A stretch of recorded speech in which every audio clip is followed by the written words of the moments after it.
신앙을 고백하겠습니다.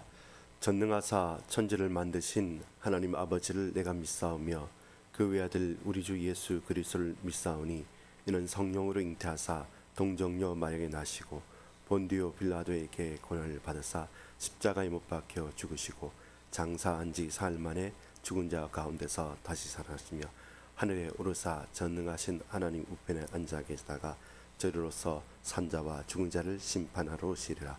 성령을 믿사오며 거룩한 공예와 성도가 서로 교통하는 것과 죄를 사하여 주시는 것과 몸이 다시 사는 것과 영원히 사는 것을 믿사옵나이다. 아멘. 여러분 반갑습니다. 오늘 이 아침은 2025년 2월 10일입니다. 월요일입니다. 우리가 말씀을 받고 또 이 한 주간을 살아가며 또 그 말씀의 성취를 고백하며 누리며 나아가는 그 첫날이기를 소망합니다. 요한의 세례 요한이 나게 되고 그 가운데 어머니 엘리사벳과 또 아버지 사가랴에게 나타났던 그 고백들이 열려지는 장면입니다. 제목은 언제 말할 수 있나요?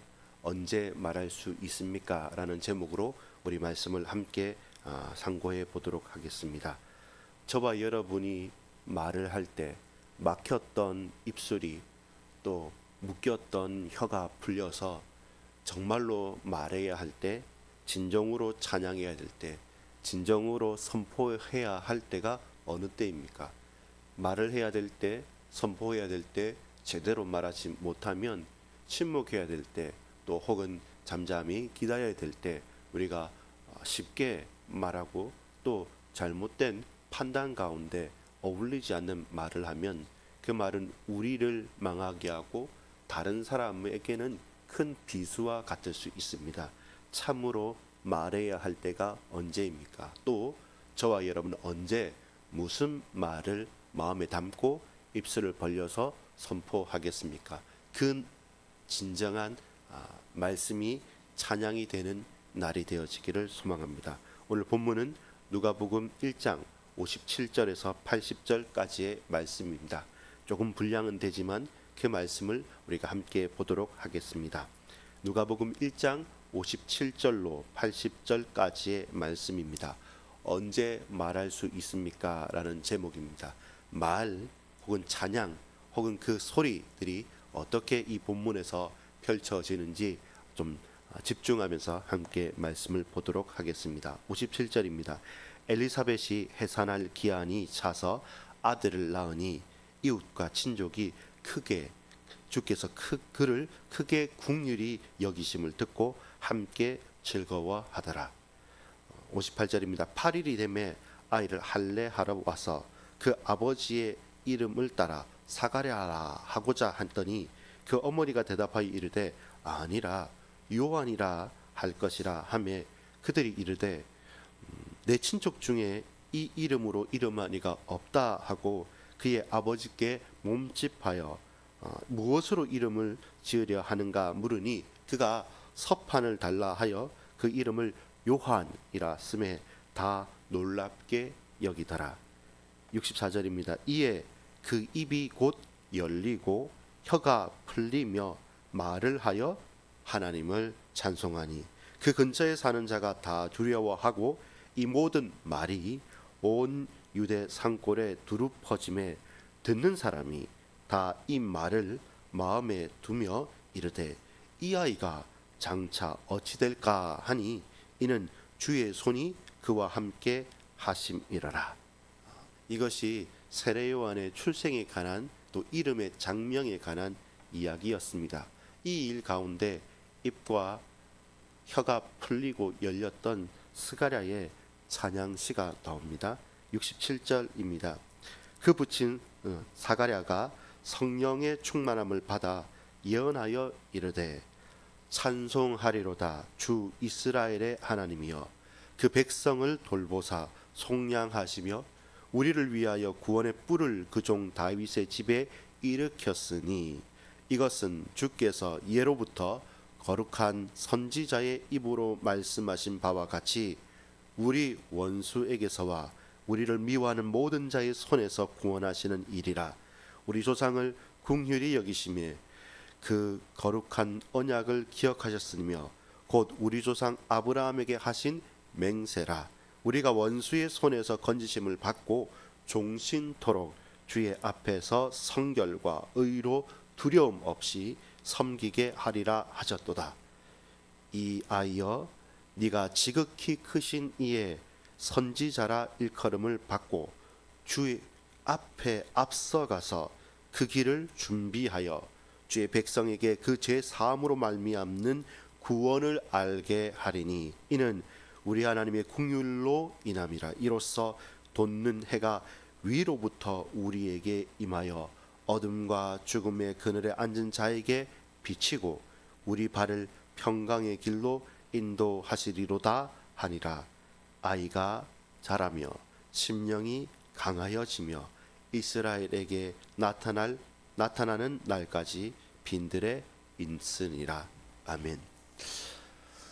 오늘 우리가 이 본문을 보면서 살펴볼 큰 두 가지를 보겠습니다. 하나는 말과 말씀입니다. 우리의 말이 하나님의 말씀이 담겨서 하나님의 말씀을 고백하는 입술과 우리의 말이 되기를 소망하고, 저와 여러분이 오늘 이 하루를 살아가는 가운데 하나님 말씀이 내 입술에 담겨서 우리가 말하는 것이 주님을 찬양하는 것이고 주님을 높이는 것이고 하나님의 능력의 말씀, 살리는 말씀, 말씀하시는 하나님의 그 음성이 우리의 귓가에 들려지는 말로 찬양으로 고백으로 열매 맺어지기를 소망합니다. 언제 그가 말할 수 있었습니까? 사가랴가 언제 말을 할 수 있었습니까? 그리고 사가랴가 말했을 때 그는 처음 무슨 말을 했습니까? 오늘 저와 여러분이 여러 많은 사람들을 만나고 또 사건과 일들 속에서 우리 마음에 담긴 말이 무엇입니까? 우리 가슴을 치는 말이 무엇입니까? 그 말이 우리의 하나님의 말씀이라면 그 말씀이 우리 입술을 통해서 내 말로 고백되어지고 선포되어진다면 그 말이 들려지는 모든 이에게 기쁨이 되고 감사가 되고 찬양이 될 것입니다. 어떤 말이었습니까? 요한이라는 말이었습니다. 자비로우신 여호와, 자비로우신 여호와라는 의미의 요한이라는 단어가 어머니 엘리사벳의 입술에서 펼쳐졌고, 그리고 말문이 막혔던 아버지 사가랴가 몸짓하면서 그들에게 서판에 글로 썼을 때 요한이라고 쓰는 그때 자비로우신 여호와께서 그 입술을 열어 주신 것입니다. 하나님께서 우리의 현장에 요한이라고 말할 수 있는, 아니면 여호와 샬롬이라고 말할 수 있는, 아니면 예수 그리스도 이름을 찬양하고 믿는다는 아멘이라고 하는 우리의 입술이, 우리의 말이, 말문이 열려졌을 때 그 말한 그대로 땅에 떨어지지 않고 성취가 되는 것이죠. 그 말이 기도였다고 한다면 무엇이겠습니까? 사무엘의 기도가 땅에 한마디로 떨어지지 않았던 것처럼 우리가 하나님의 말씀을 품고 하나님의 은혜가 우리에게 임하면, 어제 우리가 함께 나눴던 말씀처럼 비웃음과 의심이 아니라 하나님의 은혜를 받은 자가 하나님의 말씀을 가슴에 품고 그 말씀을 순종할 때 결국 영원히 대대에 그 말씀은 성취되어지고 너는 복 있는 사람이라 라고 칭함을 받은 것처럼 하나님의 말씀을 마음에 두십시오. 그리고 마음에 든 그 말씀이 우리의 입술을 통해서 말과 찬양과 고백과 선포로 나타나기를 소망합니다. 그러면 말씀이 성취되어지고 그 말씀이 통하게 됩니다. 엘리사벳도 요한이라 말하고 사가랴도 요한이라고 글을 썼을 때 그 입술이 열리고 그 혀가 풀려졌던 것입니다. 그리고 이 말이 이제는 전파됩니다. 그 말을 듣고 사람들은 놀랍고 두렵게 여기고 그 말이 전파되니까 모든 사람들이 이 아이가 어떻게 클까라고 하면서 주목하게 됐던 것처럼 말에는 힘이 있습니다. 성취되는 말, 또 능력의 말, 무엇보다 하나님의 말씀이 우리의 입술을 통해서 선포되어질 때 그 말씀은 능력이 있고 힘이 있습니다. 여러분, 말하십시오. 내 말이 아니라 하나님의 말씀을 말하십시오. 하나님의 말씀이 내 입술에 말로 고백되어지고 찬양으로 높이 올려지기를 간절히 소망합니다. 66절에 보면 듣는 사람이 다 이 말을 마음에 두며 이르되 이 아이가 장차 어찌 될까 하니 이는 주의 손이 그와 함께 하심이라라. 하나님의 말씀이 내 가슴에서 내 입술로 튀어나와서 말로 발화되어지고 선포되어지고 찬양으로 높여졌을 때 그 말의 능력과 결과와 열매로 주의 손이 그와 함께 하심이라. 주의 손이 그와 함께 하심이라. 두 번째입니다. 이 말씀이 성취되어진 그 삶의 열매로 주어진 세례 요한이 어떻게 인생을 살아가게 됩니까? 68절에 보면 찬송하리로다 주 이스라엘의 하나님이여 그 백성을 돌보사 속량하시며 우리를 위하여 구원의 뿔을 그 종 다윗의 집에 일으켰었으니.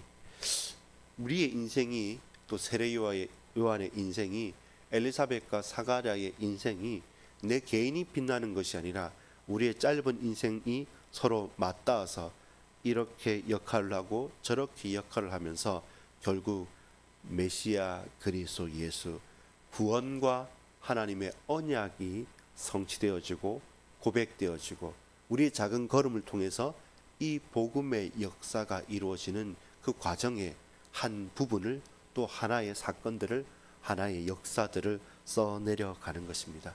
그 가운데 세례 요한은 누구입니까? 76절에 보면 이 아이여 네가 지극히 높으신 이의 선지자라 일컬음을 받고 주 앞에 앞서가서 그 길을 준비하여 주의 백성에게 그 죄 사함으로 말미암아 구원을 알게 하리니. 먼저 광야에서 외치는 자의 소리로 주의 길을 예비하는 자로서 그는 흥하여야 되고 나는 망하여야 할 것이라는 그 쇠하여야 할 것이라는 내 인생의 정체성과 사명과 그 소명을 빗나감 없이 또 주저함 없이 또한 머뭇거리지 않고 성취하고 온몸으로 살아내는 인생이 됩니다. 구원의 사역과 이 복음을 위해서 한평생 일평생 살아가는 그는 하나님의 말씀을 마음에 품고 말했던 부모, 그리고 또 그 말을 듣고 기억하던 수많은 증인들, 이제 그도 그 말씀의 성취대로 살아가야 될 자로 갑니다. 오늘은 어느 때입니까? 사가랴처럼 우리의 입술과 혀가 묶인 때일 수 있습니다. 또한 세례 요한이 그 분명한 사명을 받았지만 어느 때입니까? 오늘 본문의 마지막 80절에 보면 아이가 자라며 심령이 강하여지며 이스라엘에게 나타나는 날까지 빈들에 있느니라. 빈들과 광야와 저 산과 저 바닷가에서 잠잠히 그날까지 기다리며 있어야 될 때이기도 합니다. 여러분, 언제 말할 수 있습니까? 언제 우리는 말해야 합니까? 그 말할 때 첫 고백은 무엇입니까? 이에 그 입이 곧 열리고 혀가 풀리며 말을 하여 하나님을 찬송하니. 사가랴처럼 우리가 의심했던 그가 입이 열려서 하나님을 찬양한 것처럼 여러분 지금 막힐 때도 있고요, 빈들에서 기다려야 될 때도 있고, 우리의 사정과 우리의 주어진 형편이나 시간표는 각자 다 다릅니다. 그러나 그럼에도 불구하고 분명히 우리가 붙잡고 갈 수 있는 것은 하나님의 말씀이 내 마음에 담겨지는 것, 그리고 우리가 말할 수 있다면 그 하나님의 말씀이 내 입술을 통해서 말하여지고 선포되어지고 결국 찬양으로 드러날 수 있도록 하나님 내 입술에 파수꾼을 세우시고 그 말씀을 내가 말하고 그 말씀을 말씀하시는 하나님을 찬양할 수 있도록 역사해 주옵소서. 우리의 작은 걸음이 세계 선교와 또 이 지역 살리는 복음 전도와 그리고 한 영혼을 구원하는 구원사에게 쓰임 받도록 빈들에서나 저 산에서나 저 광야에서나 우리가 어떤 곳에서나 주님의 이름을 찬양하고 선포하는 날 되어질 수 있도록 역사해 주옵소서. 믿음을 고백하는 날 되길 소망합니다. 여러분 가슴에 말씀을 품고 여러분 입술에 이 말씀이 하나님의 찬양으로 또 복음의 선포로 선포되어지고, 그때 우리를 흔드는, 저와 여러분을 뒤흔들고 우리에게 불신앙을 가져다 드는 모든 사단의 권세와 불신앙과 모든 우리의 대적자들이 그 말씀 가운데 복종하고 무릎 꿇는 증거 있는 날 되기를 간절히 소망합니다. 그 날이 바로 오늘이고, 오늘 이 날에 우리 입술을 벌려 찬양하고 선포하기를 소망합니다. 기도합시다. 아버지 하나님, 감사합니다. 하나님의 말씀이 내 입술에 말이 되고 하나님의 언약이 우리의 찬송이 되어지기를 소망합니다. 자비로우신 하나님이라고 하는 요한의 그 이름대로 그 인생이 하나님 앞에 쓰임받고 작은 걸음이지만 구원 사역과 복음 전도와 세계 복음화와 그리고 우리 일평생에 우리가 하나님 앞에 나아가고 먼저 길을 예비하는 자로 쓰임받을 수 있도록 지금 입술이 닫혔고 지금 비록 빈들에 있사오나 주여 당신의 때에 우리로 선포하고 말하고 증거할 수 있도록 우리 입술을 벌려 말할 수 있도록 주장해 주옵소서. 주님 사랑하고 찬송합니다. 주여 우리의 평생의 고백을, 영광을, 찬송을, 높임을 받아 주옵소서. 구주 예수 그리스도 이름으로 간절히 기도합니다. 아멘. 우리 가정에서 자녀들과 후대들, 내 가는 산업과 또 학업의 현장 가운데 하나님 말씀을 품고 말하게 하여 주옵소서. 그리고 작은 걸음이지만 그 가운데 어떻게 이 복음이 선포되어지고 또 구원 얻을 그 영혼과 그 지역 현장에 흑암의 권세가 무너지고 하나님 나라가 임하게 하여 주옵소서. 우리 각자 제목을 놓고 간절히 기도하겠습니다. 기도합시다. 아버지 하나님 감사합니다. 주님 역사하시고 붙들어 주시옵소서.